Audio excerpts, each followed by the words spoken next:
Now, this first one is VPIP. VPIP voluntarily put dollars into pot. It's the percentage of the time that people enter the pot. And by the way, I know a lot of you guys know some of the more basic ones. So what I'm going to do is tell you like the surface number on my HUD, then I'm going to go to the breakdown.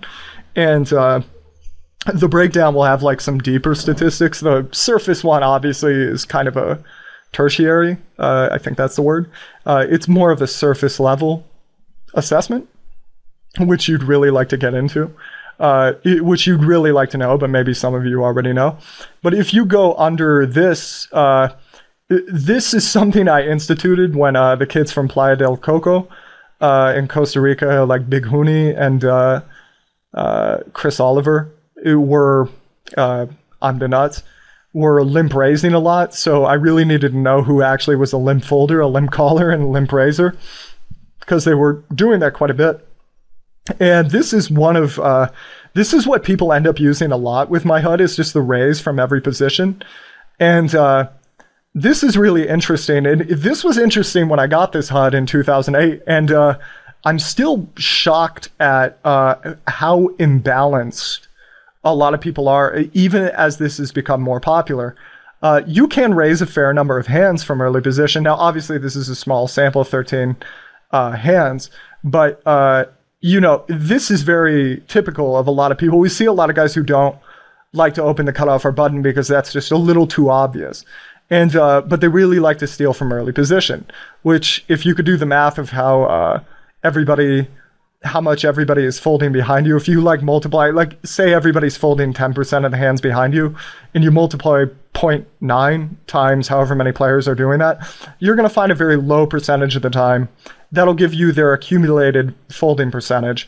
And usually it's not high enough to justify just open. Sometimes it is, especially if you have something to back you up, but most of the time it's not. This is really fun because you get to see where the guy's steal spot is. And this really helps you with 3-bet bluffing. Because obviously if a person is opening more junk hands, feasibly he is folding more of those hands. More of those hands go into his folding range when he is 3-bet. If he were most people who like open an inordinate amount from one position are not really balanced versus 3-bets. If you watch like some players like I really respect, like much better players than myself, like Stevie444 or Mormon or Ape Styles, you see like a general increase, like early position, like 20%. Like 20% of the hands is about as many hands you can get away with from raising early position, first out. Middle position, like 25. Like some guys I've seen make 30 work, and then like cutoff is up to 40, button is like 50, and you'll see a lot of like spreads like that. In small blind 50, 60, depending. I mean, there are some times you should just open any 2 cards from the small blind, and that can really throw off your sample if your guy has been in that small blind spot for a while. But yeah, around 50, 60% is what you typically see in guys like that. There are guys that go much higher than this. Cal42688, I probably shouldn't be name dropping pros, but like Cal42688 can open like 90% of the hands on the button. But you'll notice he tends to tame down versus a lot of like really good pros. And he's usually doing that versus just like the general population. But I think that's really difficult to make work. In fact, Cal makes it work because Cal is really good. But most people don't really get higher than those numbers that I said without there being a problem. If you do see somebody who's opening higher than those numbers, there's one of 2 possibilities. One, that's either that guy's been a card rack from that position.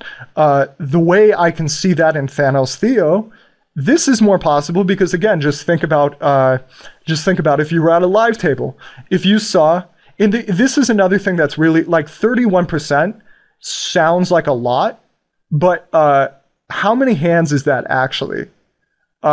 If I'm not mistaken, that's 4 out of 13.